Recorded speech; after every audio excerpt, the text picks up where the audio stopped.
Welcome to PlayPianoToday.com. This is a quick video preview of Blues for Piano and Keyboard, Chapter 16. We're going to zero in on your left hand in this lesson, and there's so much material in here. The lesson is almost a full hour, and we're studying a technique called left-hand jazz comp chords and rootless voicings. Check it out.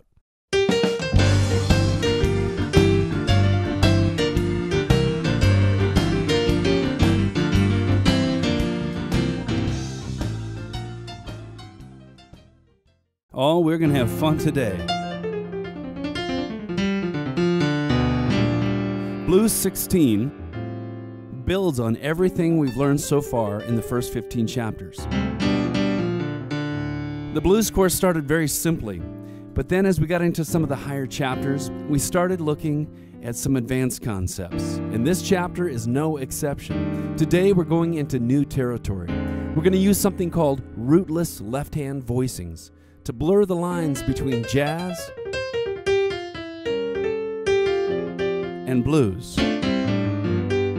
The roots of jazz are found in the blues. In fact, if you haven't gone all the way through our blues course and you want to dig into these advanced concepts, make sure you go to keyboardblues.com and you can find the entire course there.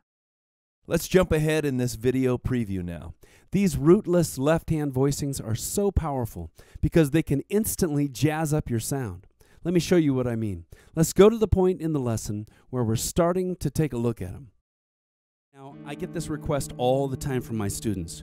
What do I do with this old left hand? You know, the right hand, it's got all these nice licks to do, you know, and blues riffs. And if you're like 95% of the keyboard players out there, you think, what do I do with my left hand though?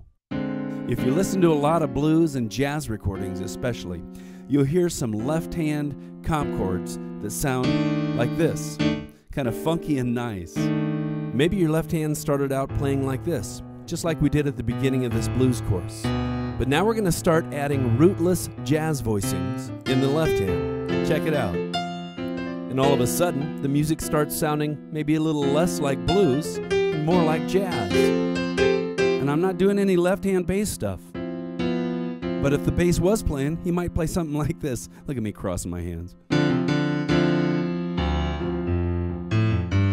Another term used for these left-hand chords is comp chords. Comp is actually short for accompanying, meaning the left hand is playing these chords as an accompaniment to the right hand playing solos or the voice singing or another instrument playing. These left-hand chords can be full of all different kinds of things, like higher extensions, like 13ths, right?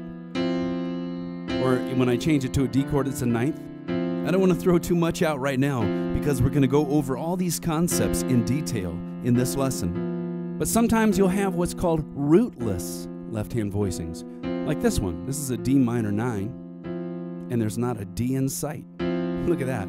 But again, if you drop that bass down there, see this left hand rootless comp chord in the left hand is implying this D. Here's another rootless voicing. It's implying G. Now I want you to look at the song I've put together.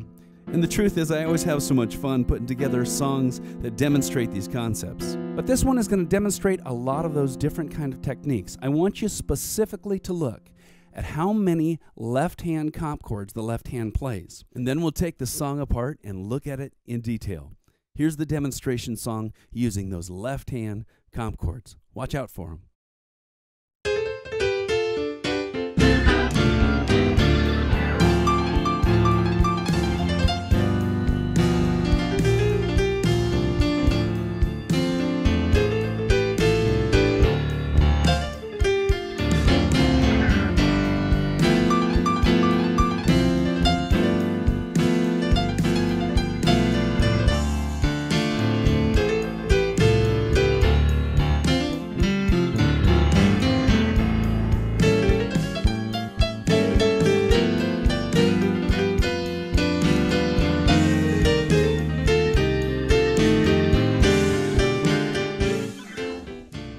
Now, because this is just a quick overview of the full lesson, let's jump past the song and get into the section of the lesson where we're starting to look at some of those left-hand voicings.